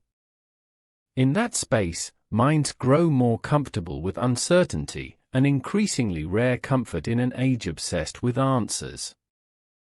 For some, belief in an ancient highway is tied to broader convictions that human history contains hidden chapters, that civilizations rise and fall in cycles, and that wisdom lost is never truly gone.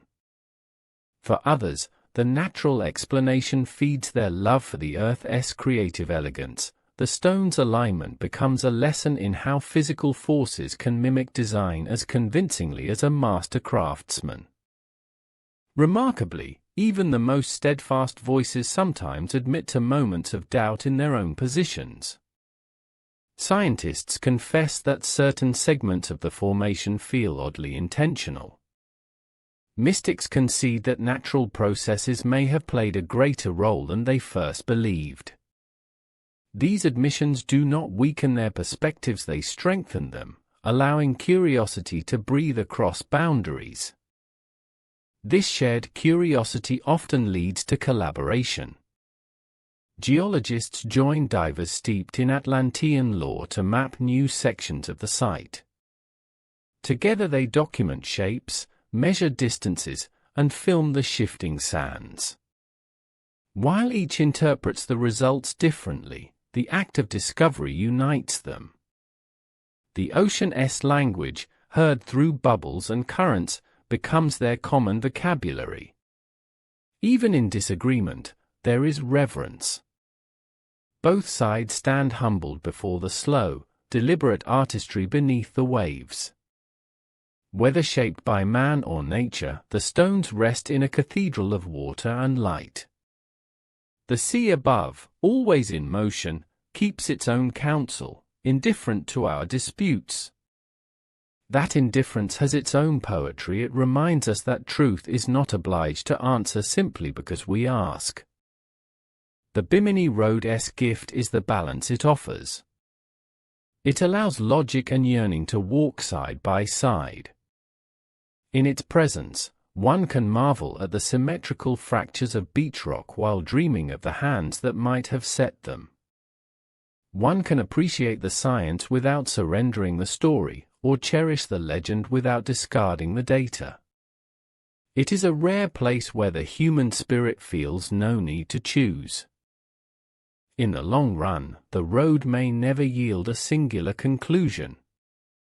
But perhaps that is its role, to remain an open question for generations, a reminder that curiosity thrives best when it is not chained to finality.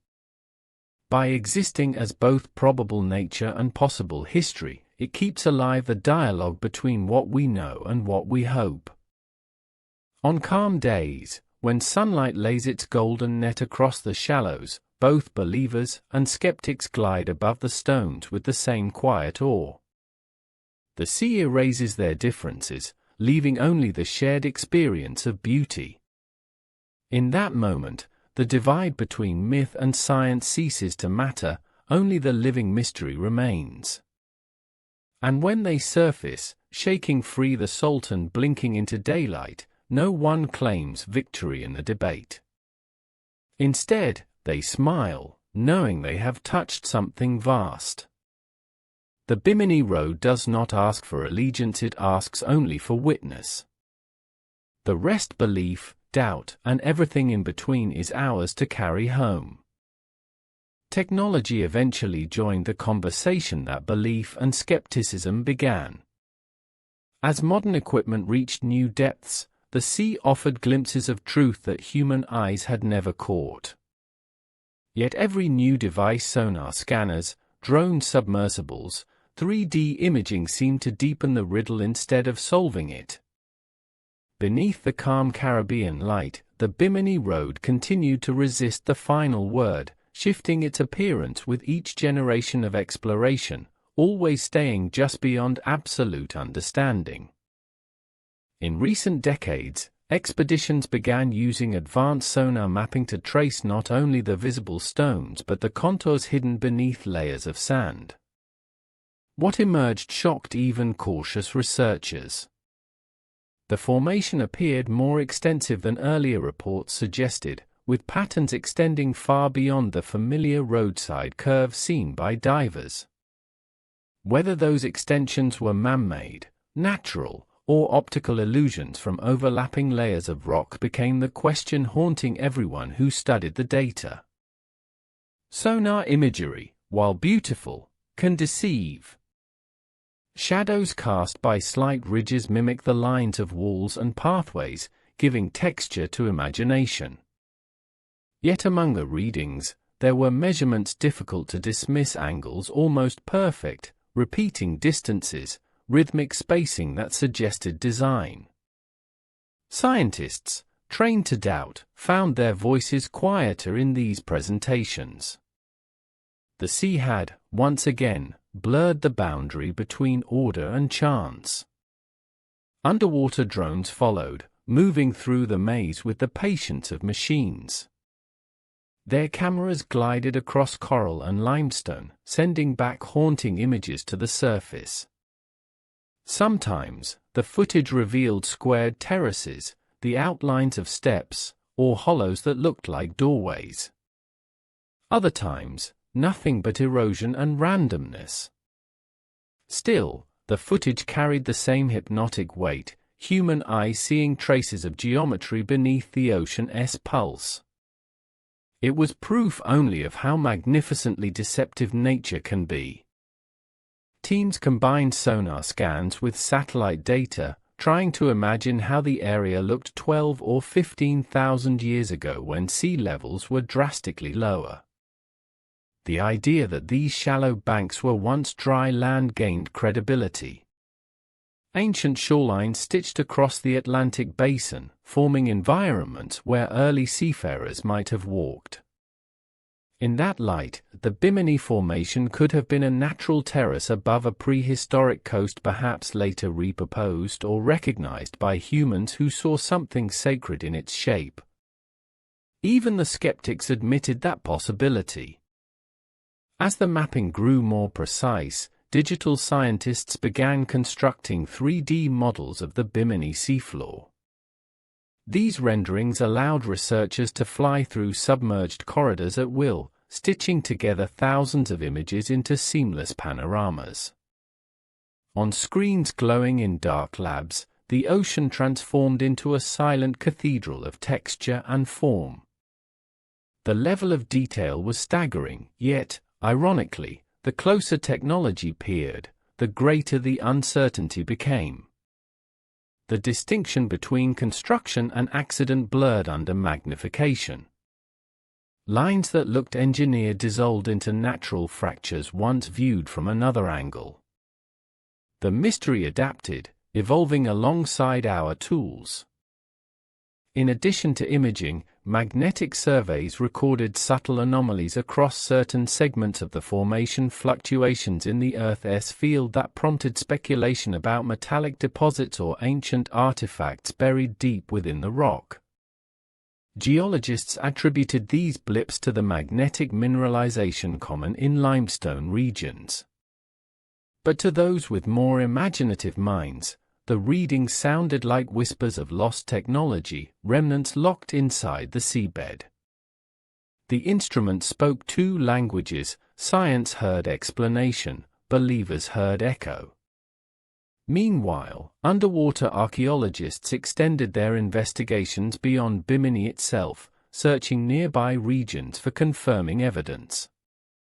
They discovered scattered piles of stones miles away, similar in shape but smaller, anchored in sand as if joined once by land. Were these fragments of the same geological system? Or remnants of something deliberately placed long before the sea claimed it? Each discovery opened another door in the labyrinth of possibility, daring explorers to look further just as answers seemed closest.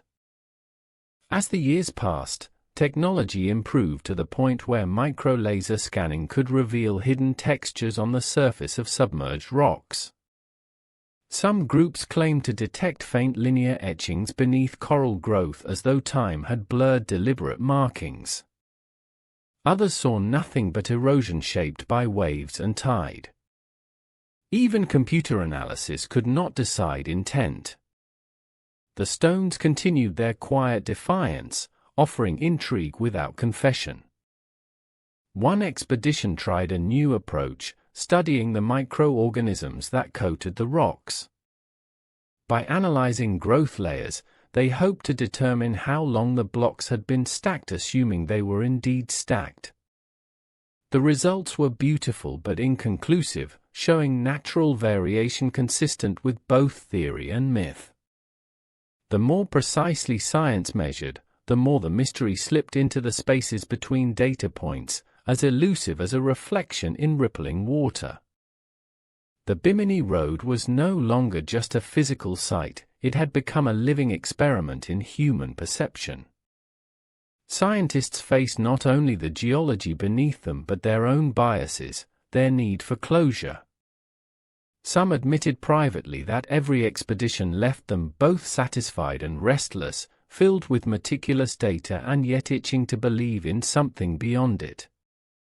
It was as if the sea itself demanded that every explanation contain a measure of poetry.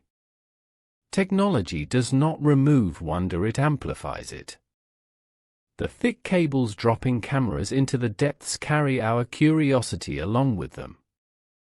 Each dive session unfolds like an exploration of the subconscious, the light of knowledge probing the ocean's memory. In the glow of robotic floodlights, the road appears less like ruin and more like revelation, the planet sculpting forms that mirror our architectures, as though geology itself recalls the same geometry imprinted in human imagination. Drone footage from night dives revealed an even more haunting image. Under moonlight, bioluminescent plankton streamed over the rocks like rivers of starlight, tracing every contour.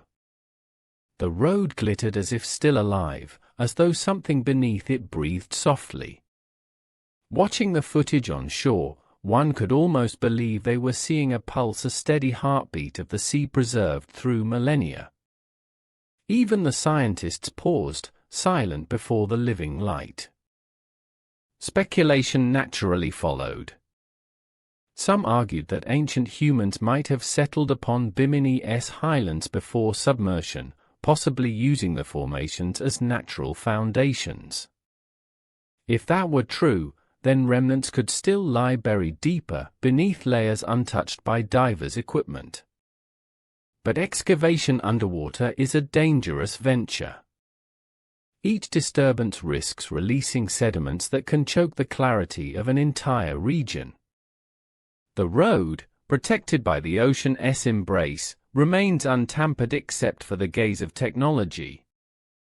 Long-term monitoring projects employed environmental sensors to watch for small changes year by year. They discovered that shifts in current and temperature subtly reshape the seabed, moving sand and altering the stone's visibility. It means that the Bimini Road, though ancient, is also ever-changing. The mystery is alive, never static. Every expedition records a version of the formation unique to its moment. The very act of observation becomes ephemeral. But what captivates most observers is that technology, despite its precision, still leaves room for intuition. Scanners trace exact coordinates, yet divers emerge from the water describing emotional impressions rather than numeric values. The sea transmits something old-fashioned to the human heart, an unquantifiable awareness that the past, however distant, still vibrates here beneath layers of salt and time. The machines capture only shadows of that sensation.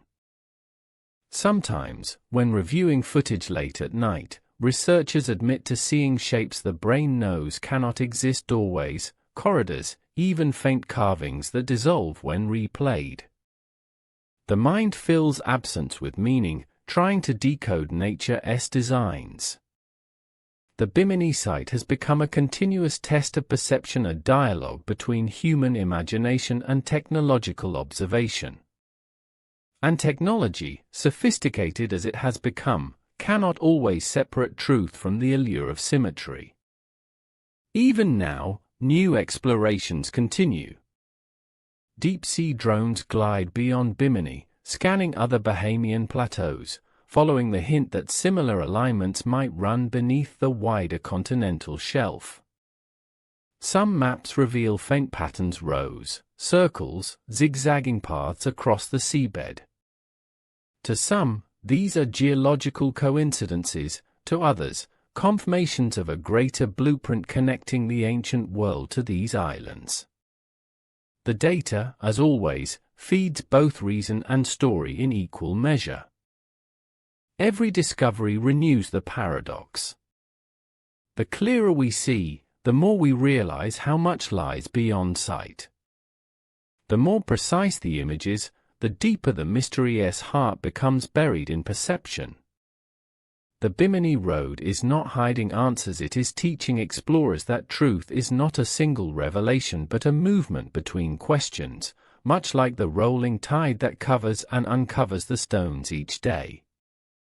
As years pass, digital archives of the formation grow immense. Thousands of hours of diving footage, sonar sweeps, and sediment samples fill servers and museums. Taken together, they form not only a database of insight but a collective meditation on curiosity. The project has transcended archaeology; it has become a reflection of humanity's impulse to peer backward into the deep, searching for continuity between what was and what is. Some specialists argue there is greater treasure in patience than in discovery. Every scan, every dive, is a chance to practice reverence. The sea, they say, rewards not those who rush but those who listen. In that listening, something happens: scientists begin to speak like poets, and poets begin to sound like scientists. The road has accomplished what few enigmas can: unity through mystery. So, technology continues to dive deeper, not simply in search of proof but in pursuit of communion. The ocean holds its silence graciously, letting instruments hum and lights flicker across the walls of its secret chambers. In the end, all equipment must rise again to the surface, dripping with salt and silence. And there, as sunlight touches the water's edge, explorers find themselves humbled by the same old truths and mysteries live not to be solved, but to remind us how beautifully unsolved the world remains. Even with the faint hum of motors fading and computer screens glowing with rendered maps, the question endures. It moves between data reports and human hearts, between sonar echoes and dreams of forgotten cities. The technology has changed, the methods evolved, but the essence survives unchanged, the whisper beneath the Bahamian blue, inviting each generation to dive again and listen, to measure, to imagine, and finally, to wonder. All mysteries, when viewed from a distance, seem unique. Yet as exploration stretches beyond Bimini, across the scattered islands and continents of the world's oceans, a pattern slowly begins to emerge, a tapestry woven from disparate threads of stone, sand, and water. It becomes difficult not to notice how similar tales whisper from distant shores, strange formations that defy explanation, structures hidden beneath waves that seem to echo the same geometry, the same enigma. The earth seems to repeat itself, as though memory has etched the same idea into different corners of the sea. In the West Pacific, divers off the coast of Yonaguni Island in Japan discovered something astonishing, a set of massive underwater terraces cut into cliffs of solid rock. Steps rise in perfect symmetry, platforms stretch like temples, and pillars jut upward with unnerving precision. The resemblance to human design is uncanny, igniting fierce debate just as it did at Bimini. Some geologists insist the formation is natural, sculpted by tidal currents and tectonic fracture. Others swear it is too deliberate, too precise, a monument from a civilization erased by ancient floods. When divers glide through those submerged stairways at Yonaguni, they describe the same emotions as at Bimini, awe, disbelief, and the haunting awareness of structure where structure should not exist. Both sites hum with that peculiar harmony between chaos and order, a rhythm that feels intentional even when claimed by nature.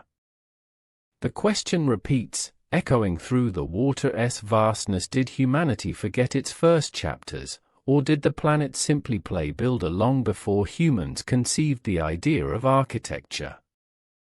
Thousands of miles away in the waters near Cuba, sonar readings detected what some describe as the blueprint of an underwater city. Rectangular forms, symmetrical corridors, sharp angles buried deep beneath silt and coral. Again, arguments erupted. Some said the sonar misread shadows and geological ridges. Others whispered of lost kingdoms, of land swallowed when the seas rose. The story spread across continents because it resonated with something primal in us, the suspicion that civilization is older than history dares to admit.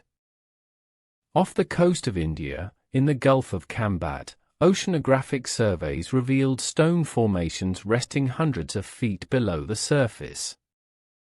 Samples dated to thousands of years before known urban settlements. To scientists, the find suggested an ice age plain submerged by melting glacier. To believers, it hinted at remnants of ancient cities like those described in myth Dwarka, the city of the gods. Once again, the pattern re-emerged: stone paths, grid-like alignment, always sitting quietly beneath waters that refuse to give all their secrets. When viewed together, these sites form a global constellation of possibility. From the Caribbean to the Pacific, from the Indian Ocean to the Mediterranean depths near Malta, Earth's submerged landscapes share uncanny similarities. Long lines of shaped rock.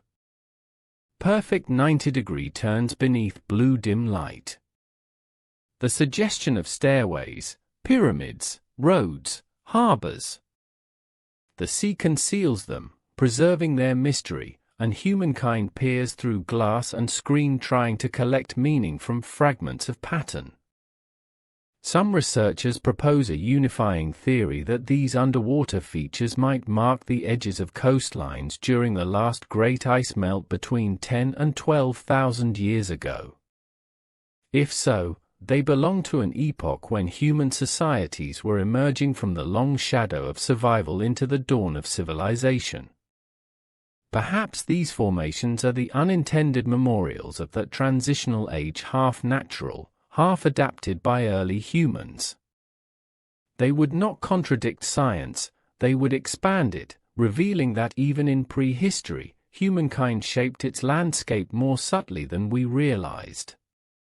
Others, unwilling to limit imagination, see in the repetition a coded memory, a reflection of something truly ancient, an advanced culture spread across continents before the sea reclaimed its dominions. They point to similar myths born in isolation yet repeating the same theme: flood, destruction, and rebirth. The Greeks spoke of Atlantis. The Mesopotamians told of Eridu beneath the floodwaters. The Hindus recounted cycles of creation and inundation. Somewhere, they say, lies the original template, and Bimini stands upon one fragment of that lost map. No matter which line of reasoning one follows, the experience of diving into these submerged worlds is the same. The instant the light begins to dim, when the sun above becomes a trembling disk and the seabed opens before your eyes, the intellect quiets. Shapes once easy to explain dissolve into suggestion. The boundary between land and sea, myth and history, becomes fluid. Yonaguni feels like a temple, Bimini like a highway, the sites near Cuba like cities in waiting. It is as if some ancient imagination left its autobiography scattered across the ocean floor. In the hush of these underwater landscapes, the mind wanders through impossible probability. Could civilizations have existed before the last ice melt, before history began its formal count? Could tides have erased entire epochs of human progress, leaving behind architecture without names, stories without ink? Scientists caution restraint, yet the question burns brighter each time a diver surfaces. What if progress is not linear but circular? What if enlightenment once fell into the sea? Even the skeptics find themselves entranced by these repeating patterns.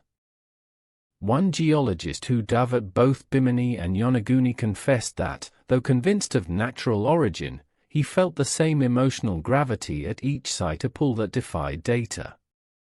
He described it as standing within the Earth's imagination, as if stone itself were remembering something. The ocean becomes less of a destroyer and more a custodian, curating the ruins of forgotten dreams. Patterns across the planet weave a singular message: nature and history have always intertwined their artistry. Erosion mimics craftsmanship, and human design echoes geology's instincts. The symmetry of one becomes the reflection of the other. In that reflection lies mystery, because it forces us to reconsider what defines creation. Perhaps the Earth and humanity share the same genetic memory for order, a cosmic habit of shaping beauty into recognizable form. When the ancient myths speak of land swallowed by oceans, they may not be exaggeration but collective memory of a world remade by rising tides. The sea has consumed coastlines countless times, sculpting new borders, hiding old worlds. The echoes of these drownings lie not just underwater but in our instincts. We remember, even when we cannot name. The Bimini Road becomes not merely a stone formation but a symbol of humanity's buried recollection, a whisper from the Earth's past selves.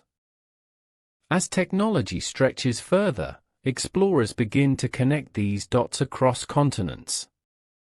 Sophisticated mapping of continental shelves reveals traces of drowned valleys where rivers once flowed, ancient plains where forests swayed before the sea claimed them. Among those ancient landscapes lie structures both accidental and intentional, each carrying the residue of transformation. They are like fossils of geography, capturing the moment when the world changed shape. In South America, certain legends tell of mountain temples sinking into the sea. In the Mediterranean, fishermen still pull up pottery from depths where no modern city ever stood. The rhythm repeats everywhere. The notion that our planet might archive its own eras beneath the sea is both romantic and scientifically plausible. Every coastline today was once further inland, every ocean hides a previous shore.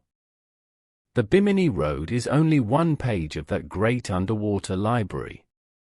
Across these discoveries, one theme unites everything: the humbling reminder that the planet has lived far longer than our records can capture. What we call mystery may simply be the Earth remembering out loud, offering hints to its own biography. The road at Bimini, the steps at Yonaguni, the structures near Cuba, all belong to that dialogue between time and tide. Their arguments are written not in words, but in layers of rock and coral. Standing at the edge of that realization, one feels both small and included. The ocean, in its patience, reminds us that no truth is permanent. Civilizations rise, myths grow, science evolves, and yet the pattern continues beneath, unchanged. We are not separate from that rhythm, we are one of its verses. Every fragment of stone beneath the sea once felt air, once tasted sunlight. What we see as ruin may simply be transformation. When viewed from this perspective, the repeating formations of the world speak not of lost continents but of continuity, a planetary memory manifested through natural design. The sea does not hide cities, it hides continuity itself, reminding us of cycles older than civilization. The Bimini Road, then, becomes not proof of Atlantis but evidence of a truth greater than any legend, that the Earth, in its ceaseless motion, forever builds and erases what it loves. Still, myths persist for good reason. They lend meaning to the endless movement of time. Without them, the world becomes mechanical, stripped of poetry. Perhaps that is why the Bimini Road and its sisters across the planet continue to capture imagination. They remind us that science explains the how, but legends ask the why, a question that never truly dies no matter how deeply we measure the depths. The further explorers travel across oceans, the more the Earth appears interconnected. Each mysterious formation feels like a verse from the same ancient song, carried by currents across centuries. The melody is hauntingly familiar, because it vibrates not through instruments but through intuition. Standing on any coast, watching the horizon blur, one feels the same truth rise like a tide: the world remembers itself, and we are listening to its echo through stone. Underneath all comparisons and theories lies a simple, quiet understanding. Humanity is drawn to these underwater shapes because they reflect our own paradox: we too are both nature and creation, both accident and intention. The lines etched upon the seafloor mirror the patterns of our minds, the desire to connect, to assign meaning, to recognize ourselves in the grand design of the planet. And so the search goes on, not only in the depths of the ocean but in the depths of human memory. Each expedition across the globe reaffirms one haunting truth: there may be no single mystery of Bimini or Yonaguni or Dwarka. There may only be the same mystery, expressed differently by every shore, the mystery of how the Earth remembers. The ocean, its witness and its archivist, continues to whisper across epochs, retelling the story in broken fragments of stone and tide. It speaks slowly, in the only language it knows, time. And so, explorers keep diving, scientists keep measuring, dreamers keep imagining. Somewhere, in the balance between pattern and chaos, fact and myth, the ancient voice of the ocean continues. It hums through the coral, through the stones of the Bimini Road, through every sunken stairway and submerged plane across the planet. It hums the same refrain we have been hearing since the beginning: everything that was will someday return, and everything lost was never truly gone. The night falls gently over the Bahamas, and the ocean begins to glow again under the moonlight. The waters of Bimini are still, almost holy in their silence, as if the currents themselves are listening to something ancient. Down below, the stones lie unmoved and eternal, glistening faintly beneath shifting layers of light. The waves roll endlessly over them, whispering old words no one remembers, the same words they have uttered since the beginning of time. It is strange how something so quiet can hold such weight. The Bimini Road is merely rock and sand, yet around it gathers everything we long to understand: our forgotten origins, our need to prove that life once shone brighter, our belief in continuity between then and now. It is at once nothing and everything, silent proof that mystery itself has permanence. When divers descend, it is not the stones they come to see but themselves, reflected in the mirrored calm of the sea. Above the surface, the glow of civilization returns, the hum of generators, ships anchored under stars, researchers writing notes beneath dim light. Yet even here, the ocean's pulse surrounds them, reminding each listener that they stand on the edge of something greater. Every wave crashing against the distant reef feels like the heartbeat of Earth, slow and deliberate, marking centuries far older than any chronicle we have known. There is something deeply comforting about the sea's indifference. We measure, theorize, and argue, but the ocean continues its rhythm untouched. It doesn't need to be sold to be sacred. Each current writes and erases at once, keeping history secret under graceful layers of silt. Perhaps the Bimini Road survives because it belongs to that quiet balance, the space where knowledge meets reverence, where answers dissolve into awe. At sunrise, the color of the water turns translucent gold, and from above, the entire landscape below seems alive. The light traces every detail: the defining shadows between stones, the darting shapes of fish, the faint shimmer of plankton suspended in calm. The boundary between reality and legend blurs once again. To the eye, it may seem like any other reef. But to the heart, it is an echo from a different time. When divers return to this point after years away, they always speak of the same feeling. The stones remain just as they remember, unchanged, patient, gentle. But something inside them shifts each time they descend.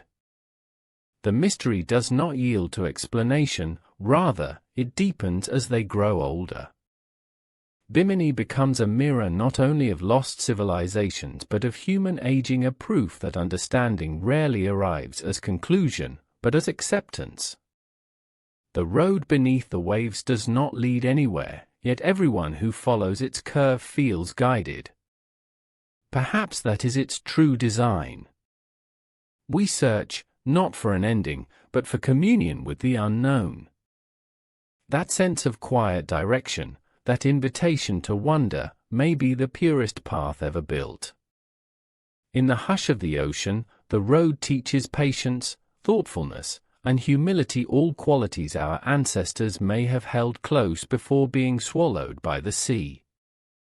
Many stories have been built upon these rocks: Atlantis rising, lost empires reborn, forgotten gods returning through the waves.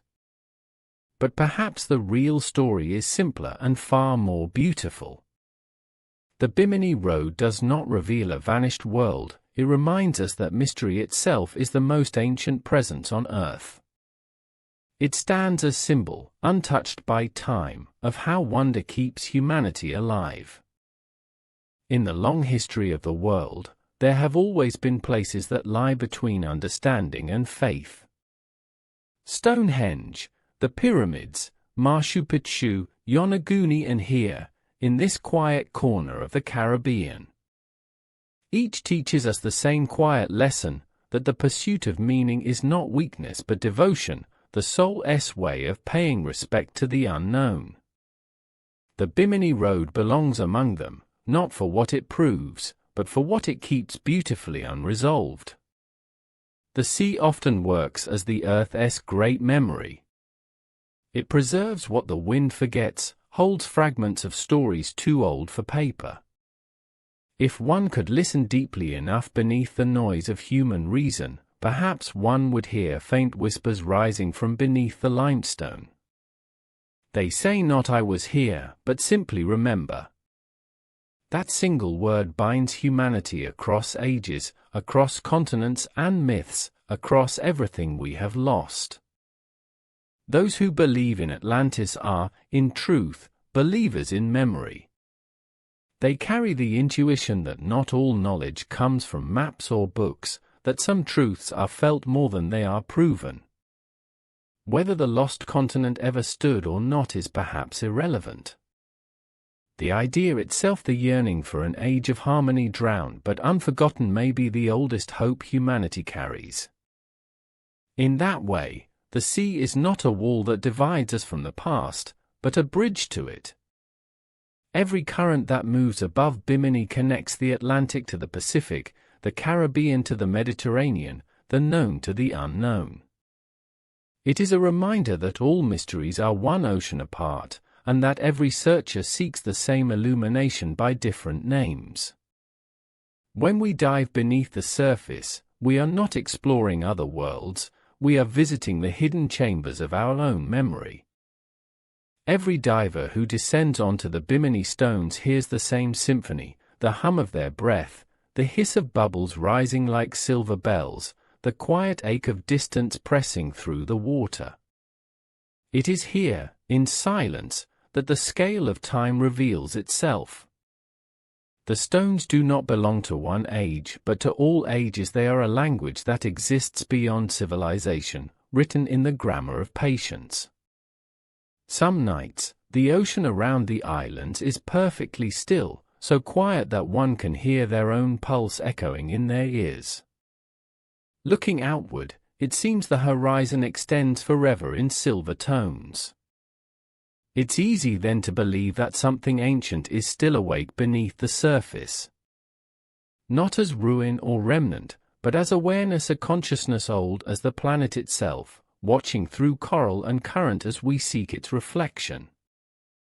To the scientists, that consciousness is geology and chemistry, the natural conversation of minerals and motion. To the dreamers, it is memory's voice, whispering across time. But perhaps those two interpretations are the same, spoken in different dialects.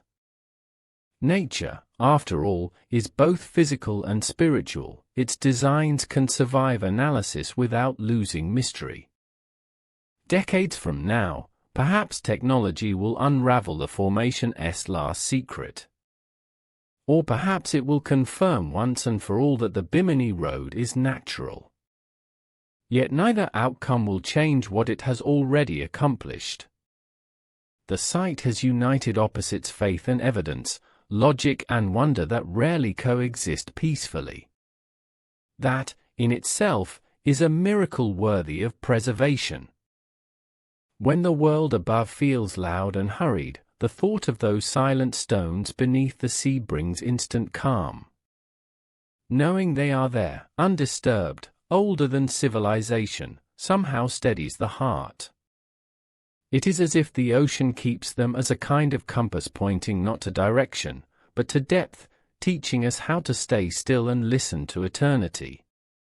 Every ocean floor has its secret, but few have spoken as softly as this one.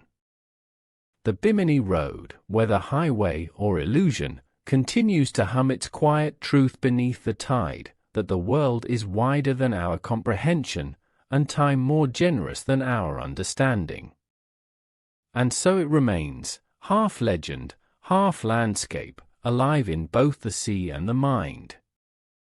In that silence, one feels gratitude, too. Gratitude for the unknown that still exists, for the mysteries that have not yet surrendered to clarity. A world without questions would be unbearable. The Bimini Road, lying cold and luminous below the waves, ensures that humanity always has one more question to ask, a reason to dive, to dream, to wonder. When evening deepens again, and the wind softens over the water, the horizon turns to molten gold. The surface reflects sky and sea as one endless mirror. Somewhere below, the stones rest as they always have, patient, perfect, waiting for our next descent.